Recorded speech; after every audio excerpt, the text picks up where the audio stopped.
Yo, what's up guys? In today's video I'm going to be covering the topic of the Reaper versus the Otsutsuki god.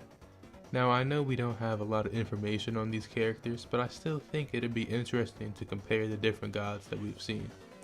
Since I already have an in-depth video on Shibai, I'll just briefly cover what we know about him.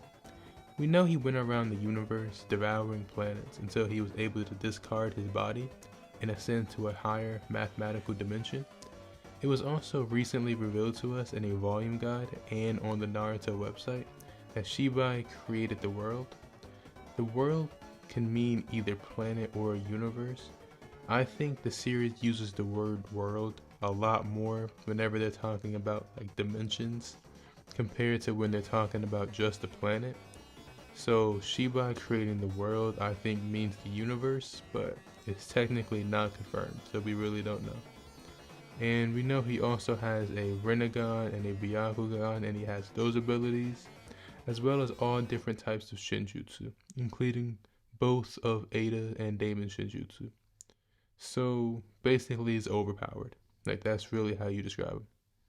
Moving on to the Reaper, we know that instead of being in a higher mathematical dimension like Shibai, the Reaper is stated to be from the Pure Lands, which is the Naruto world's equivalent of the afterlife.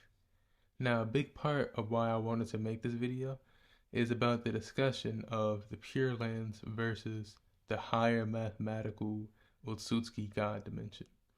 We technically don't know if the higher dimension that the Otsutsuki god went to is beyond the afterlife or vice versa. Now, when you think of the real life, the afterlife is usually like the highest realm, like kind of dimension that you can go to, since God is literally there.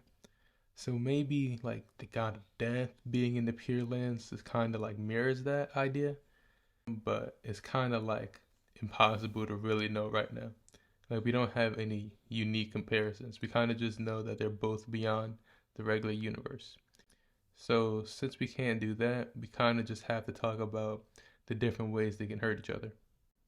With the Reaper, he's shown to have weapons that can directly damage your soul, and when he activates a curse mark looking thing on his arm, he's able to interact with souls without any of his weapons. So the Reaper should technically be able to damage Shibai, but a major problem he would have is getting past the reflection ability that Damon shows, which Shibai also has.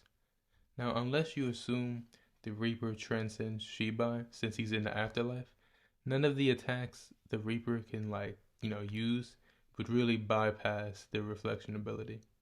Now, it is stated that you have to have your palms touching for the ability to be activated, and that is kind of a questionable statement since we have seen the ability active without palms touching.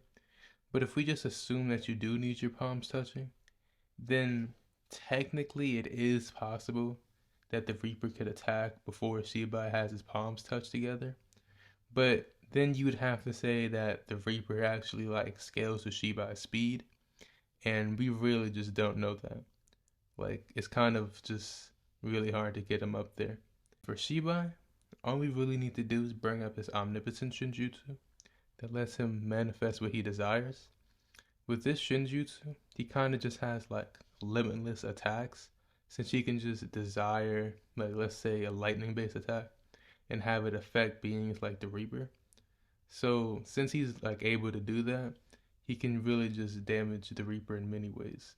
So based on everything that we went over, I think there's more evidence pointing to Shibai beating the Reaper.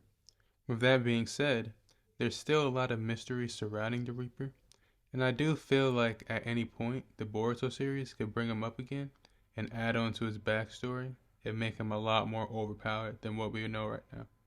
But yeah, that's going to be the end of the video. Make sure you're subscribed to the channel, and thanks for watching.